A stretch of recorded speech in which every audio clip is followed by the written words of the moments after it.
그 사랑 부분, 사랑 얘기하는 데서 저는 좀 반성이라고 해야 되나?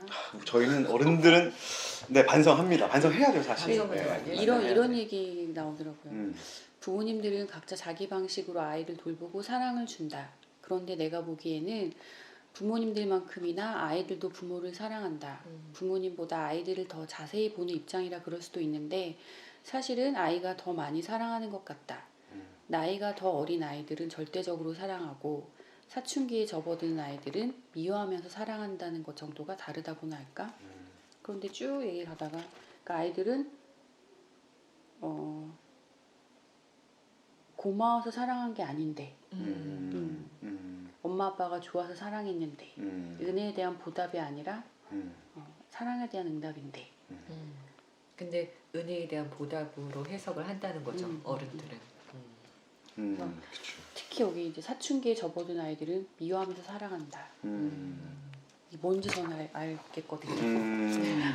엄마를 싫어한다는 뜻인가요? 미워하면서 친형이가? 애증. 우리 아들이 아들이 사춘기에 접어드는데 네. 매일 같이 하는 말이 있어요. 뭐요? 엄마 나빠. 엄마 미워. 아까도 얘기하던데요. 나쁜 엄마 이러고 하더라고요.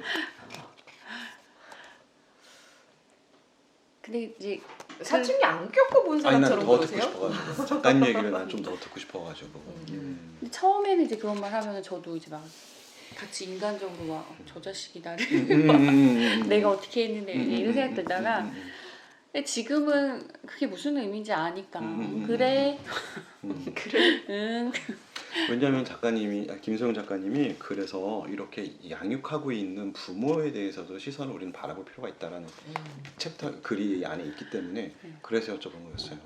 이런 어려운 상황에 놓여 있다라는 거 무조건 부모니까 그렇게 하는 게 아니라 그렇게 하는 부모가 얼마나 어려운 상황에 있는지 주변 사람들이 알아야 되는데 우리는 맹목적으로 부모니까 해라가 돼버린다면 이렇게 양육하시는 분들도 너무 속상한 거야. 나를 알아주는 사람이 아무도 없어. 그래서 좀 궁금해가지고 여쭤본 거였었어요. 근데 이분이 아이를 키우는 부모가 아니잖아요. 네네. 결혼은 하셨는데 아이는 없어요. 네네. 그래서 너무 깜짝 놀랐어요. 그 왜 깜짝 놀라셨을까요? 왜 놀랄게요?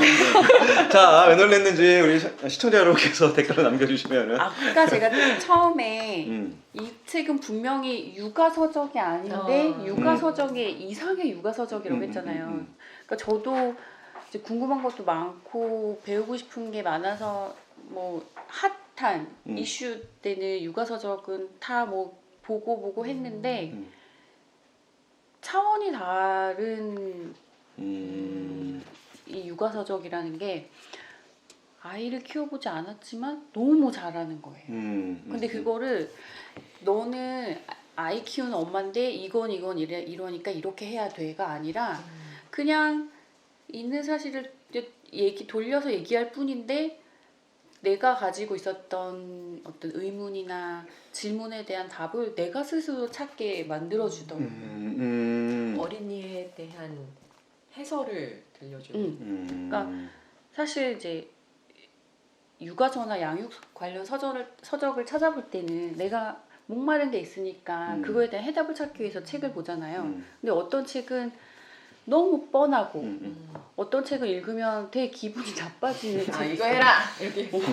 그리고 뭐 이 사람은 이게 현실을 알고 쓴 건가 너무 이상과 현실이 다른 얘기들을 쓰는 책도 있고 그래서 딱히 정말 이 책 너무 도움이 된다라고 이렇게 남는 책이 별로 없었거든요. 읽다가 덮고 인내심을 가지고 읽어보려고 했지만 결국에는 덮어버리고 했었는데 오히려 그러니까 이 책을 읽으면서 어떤 아이에 대한 해답보다는 그걸 통해서 다시 나를 돌이켜보게 만드는 거예요. 맞아요. 그러다 보니까 답을 상대방에서 찾게 되는 게 아니라 나한테서 찾게 되는 거죠. 맞아요. 뭐 그런 점이 되게 좋았어요. 어린 왕자에 보면은 그 시작하는 그 어딘가에 우리는 모두 어린이였다 뭐 이런 글귀가 있었다라고 하는데 이미 우리한테는 그런 지나온 시절이 정답처럼 있었는데 거기까지 생각을 안 하게 되는 세상, 그 어른의 세계로 살아버린 그런 게 돼버린 거 아닌가. 그래서 이 앞부분에 그 독서 교실에 나오는 이제 아이들에 관한 되게 재밌고 귀엽고 뭐 그런 지금 뭐 이야기들로? 나눈 에피소드들이 쭉 나오잖아요. 네네. 근데 그 에피소드들 뒤에 선생님이 이제 본인의 그 일화들을 통해서 정리한 내용들이 저는 그게 되게 많이 와닿았어요. 그래서 줄을 막 빨간 줄을 쫙쫙쫙 줄이 진짜 하는데, 많네요. 네. 막 다 접어놓으시고. 예, 아까 그 착한 어린이 네. 그 나눠줘요 했던 네. 하윤이. 예, 그 이야기의 마무리도 그러니까 이런 착한 어린이가 마음 놓고 살아가는 세상을 만드는 게 어른들의 몫인 거예요. 맞아요. 그러니까 그냥 쟤 너무 착하다 그냥 웃고 넘어가는 게 아니라 그 착한 어린이가 그 착한 마음을 잘 지켜나갈 수 있도록. 끝까지 착하게 살 수 있도록. 그래서 이게 어린이라는 세계, 책 제목이 어린이라는 세계인데 금박으로 되어 있습니다. 어린이라는 세계. 아주 비싸 보이게. 아, 네. 금박. 네. 감사합니다. 네. 그 어린이라는 세계인데 근데 이제 결국에는 어른의 세계, 어른이라는 세계. 어른이라는 세계까지 확장해 나가는 것 같은 네, 네, 네, 네. 그런 생각이 듭니다. 작가님은 주로 이제 어린이라는 세계, 어린이라는 그 관점을 계속 이제 견지하고 계시는데 그러면서도 이제 같이 보자라고 이렇게 싹. 이 책이 진짜 좋았던 것 중에 하나는 그냥 무작정 착한 책이 아니라는 거. 그래서 너무 매력적인 것 같은 거예요. 이게. 그러니까 찌르는 부분들이 굉장히 네. 많이 있었어요. 그러니까 같이 보자. 묵직하게 찌르는 부분들도 많이 있었고. 그러니까 같이 그 어린이의 세계를 우리 같이 볼래요라고. 무섭고 어려운 부분이 있었고 당신들도 그랬잖아요. 저도 지금 그래요. 그러니까 같이 보죠라고 해주는 것 같아서 그게 좀 강경한 좋더라고요. 부분도 있어요. 강경한 네. 부분도 있는데 그런 부분마저도 끄덕끄덕 맞지 그렇지라고 동의하게 되는 그런 책이었습니다. 근데 저는 사실 책 첫 챕터에 보면은 네. 시간이 걸릴 뿐이에요라는 소제목의 챕터가 있는데 네. 그냥 그게 어떤 내용인지도 한번 얘기해 한 주세요. 권을 통틀어서 그 첫 챕터로 그냥 끝났다. 어떤 내용이길래 그게. 그 오디션에서 첫 소절 듣고 게임 끝났다 이런 거라. 이 첫 챕터 있고 정말 끝났다 지금. 맞아요. 그 시간에 관한 얘기인데 네, 네. 아이의 시간과 어른의 시간의 어떤 단위가 다른 거예요. 네, 그러니까 네, 시간이 걸릴 뿐이에요라는 게 여기 이제 아이가 신발을 제대로 못 신는 아이가 독서 교실에 오는 걸로 시작을 해요. 네. 그러니까 신발끈을 못 묶는 거야 잘. 그래서 엄마가 이제 신발끈을 묶어줬는데 독서 교실에 와서 신발을 벗으면 나는 신발끈을 못 묶잖아요. 그 신발을 안 벗으려고 하다가 선생님이 그걸 이제 존중을 해줘요. 그래서 뭐 선생님이 묶어줄까 했는데 얘는 자기도 묶을 줄 아는데 좀 오래 걸려요 하는데 그 신발끈 묶는 시간에 선생님이 기다려주죠. 그 에피소드를 얘기하다가 선생님이 무슨 얘기를 하냐면 시간이 흐르면 아이는 자라고 연필은 짧아져. 시간이 흐르면 빵은 딱딱해지고 과자는 눅눅해지지. 어려웠던 일이 쉬워지기도 해. 그러니까 이제 그러면서 그 아이한테 어른이 되면서 신발끈 묶는 일도 그러니까 점점 쉬워질 거야. 걱정하지 마. 근데 이 아이가 이렇게 대답해요. 그것도 맞는데요. 지금도 묶을 수 있어요. 근데 어른은 그러니까. 빨리 할 수 있고 어린이는 시간이 걸리는 것만 달라요. 애가 이렇게 얘기하거든요. 네. 그러니까 어린이는 나중에만 할 수 있는 게 아니다. 지금도 할 수 있다. 시간이 걸릴 뿐이다. 어느 쪽이 오른쪽 신발일까 골똘히 생각하면서 우리는 어른이 되었다. 근데 이제 가끔 뭐 버스 타고 내릴 때, 붐비는 길을 걸을 때, 에스컬레이터 앞에서 머뭇거릴 때, 그러니까 어른들이 빨리 와 뭐해? 그 닭다를 이제 하잖아요. 그거에 대해서 우리가 어렸을 때 기다려주는 어른을 많이 만나지 못해서 그런지도 모른다. 지금 어린이를 기다려주면 어린이들은 나중에 다른 어른이 될 것이다. 세상의 어떤 부분은 시간의 흐름만으로 변화하지 않는다. 그러니까 시간이 흐른다고 모든 게 다 뭐 좋은 게 뭐 부족한 게 나아지고 발전하는 게 아니라. 어떠세요? 그 기다려주는 어른 아니면은 이렇게 어렸을 때 이런 좋은 어른 그런 분들이 혹시 기억에 남은 분들이 좀 있으세요? 저는 기억이 잘 안 나요. 그게 저한테 너무 기적 같은 일이어가지고 어렸을 때 초등학교 2학년 때인가 배가 너무 아픈 거예요. 그래서 학교에서 하루 종일 화장실을 갔는데 해결이 안 되는 거예요. 그래서 어떡하지? 저는 선생님한테도 말을 잘 못 건네는 되게 조용한 아이였어요. 그래서 이걸 그냥 계속 참고 있다가 미치겠다. 이건 이러다가 나 죽을지도 모르겠다 정말. 선생님한테 선생님 저 배가 너무 아파요. 그랬더니 화장실 다녀와라 이랬던 건데 해결이 안 됐어요. 근데 선생님이 그럼 너 집에 가라 이렇게 된 거예요. 그래서 그럼 내 하고 책가방을 챙겨가 초등학교 2학년 때 학교를 딱 나와서 한 걸음 걸었는데 못 걷는 거예요. 배가 너무 아파가지고. 그래서 이렇게 교문 앞에 쪼그려 앉아 있었는데 어떤 할아버지 오셔서 너 왜 그러냐는 거예요.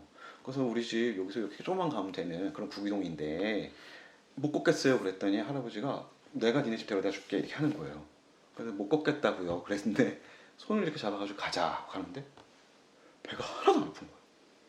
그래서 무슨 생각했냐면 됐다. 학교도 그냥 점심시간 전에 나왔는데 와 오늘 하루 그냥 공치는구나 와 그러고 집에 정말 뛰어갔어요. 할아버지 손잡고. 그리고 문 열고 엄마 하고 바로 쓰러졌어요. 어머. 맹장염이었던 거예요. 어머. 그건 저는 아직도 기억나요. 어. 그 할아버지만 생각을 하면 그건 뭐였을까. 만약에 그분이 그렇게 관심 안 가져줬으면 전 거기서 그렇게 터졌을 수도 있는데 그분이 너무 약간 신기한 거예요 그게. 약간 그런 영적인 뭔가를 갖고 있는 아는 형입니까?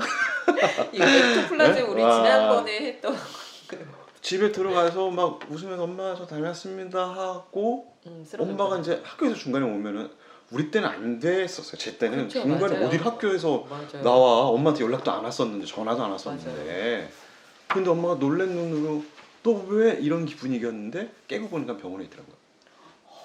그리고도 바로 수술을 못했어요. 아이가 얼마나 아팠을까.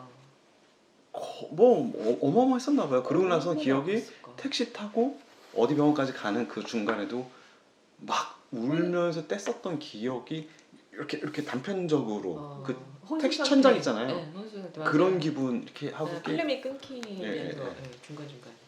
그랬던 기억이 있어서 그게 이 어른 이 할아버지 그게 되게 저한테는 좋은 기억으로 남아 있었던 것 같아요. 그 이후로는 좋은 어른을 안타깝게도 만나본 적은 없네요. 우리가 좋은 어른이 되면 되죠. 프로그램 끝났나요? 저희 없으세요 혹시? 좋은 어른. 쉽게 툭 튀어 나오는 좋은 어른. 지금 막 만들고 계신 거 아니죠? 저는 또 좋은 어른이 있었구나. 좋은 어른은 많이 만났네. 그러게요.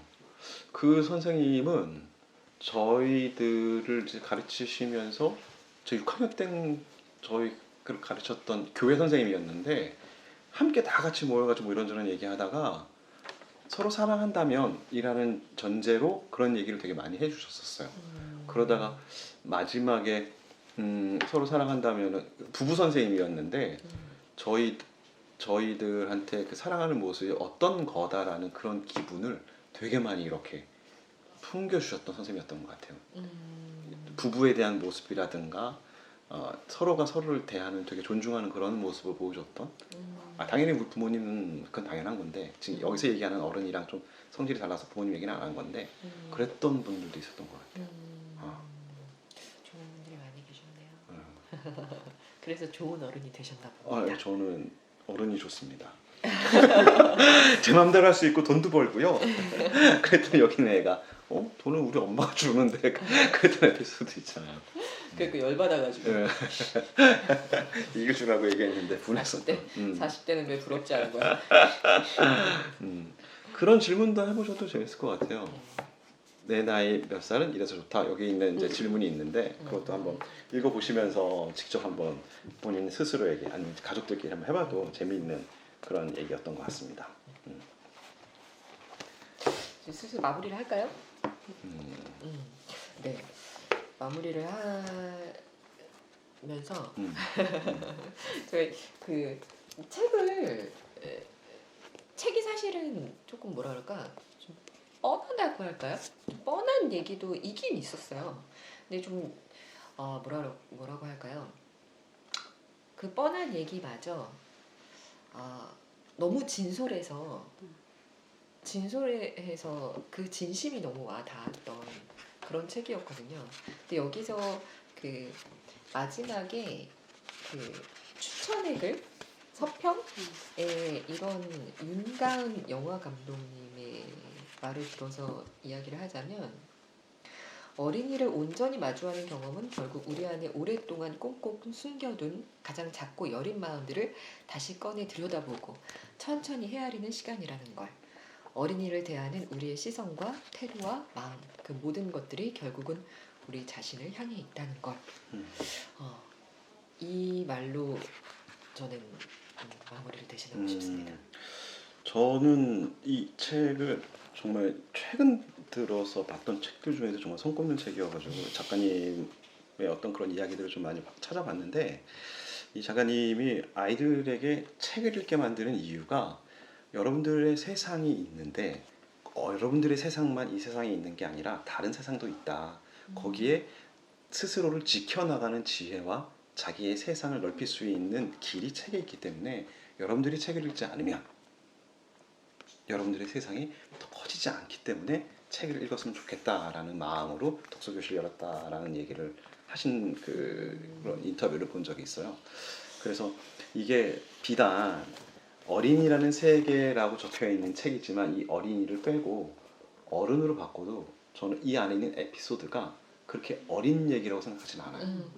여기 있는 사람을 그냥 선생님과 어린이의 관계로 두었지만 그걸 그대로 아까 제가 우리 한성우님한테 장난쳤던 것처럼 어떤 할아버지와 나와의 지금 관계로 바꿔도 여기서 하는 행동이 하나 다를 거 없어요. 먹고 흘리고 바닥에다 버리는 이런 게 너무 똑같구나. 해보고 싶으신가 보다. 네. 그렇게 살고 있어요 사실은. 그렇게 살고 있기 때문에 나중에 바닥이 왜 이러지? 이렇게 되는 거죠. 그래서 이 어린이라는 세계라고 읽었지만 이거를 어른이라고 두어도 큰 무리가 없으니 한번 꼭 읽어보셨으면 하는, 제가 지금까지 읽다만 책하면서 가장 강추하는 책입니다. 네. 어떠셨어요?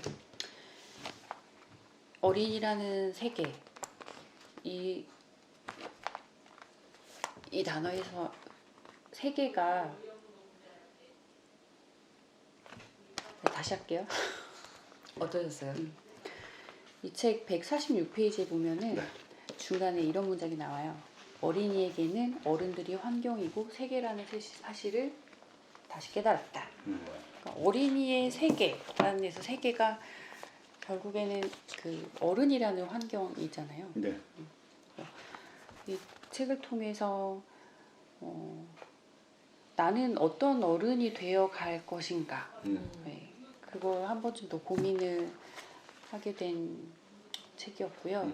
그리고 이 김소영 작가님이 그 TV 프로그램에서 아이들 나오는 그 육아 프로그램을 별로 안 좋아한다고 하잖아요. 네네네. 왜냐면 집이 너무 넓은 집만 나오니까. 그래서 그 당부하신 게 뭐 프로그램 만들 때는 가장 외로운 어린이를 기준으로 만들었으면 좋겠다. 그래서 뭐 휴일이나 연휴에도 뭐 가족과 함께 즐겁게 보내세요 뭐 이런 말 안 했으면 좋겠다고. 왜냐면 가족과 함께 보낼 수 없는 환경에 있는 어린이도 있고 맞아요. 다 다르니까. 그래서 이렇게 어린이 하면 항상 이렇게 뭐 가족 안에서 뭐 행복한 그런 그림만 우리가 그리게 되는데, 그렇지 않은 곳까지 좀 시야를 넓혀서 우리가 사는 세상의 지경을 좀 넓혀갔으면 좋겠다라는 생각도 더불어서 해봤습니다. 네. 이렇게 좋은 책 써주신 우리 김소영 작가님, 더 좋은 책 많이 써주시길 바라면서 저희 오늘 읽다만 책 여기서 마무리 짓도록 하겠습니다. 감사합니다. 감사합니다.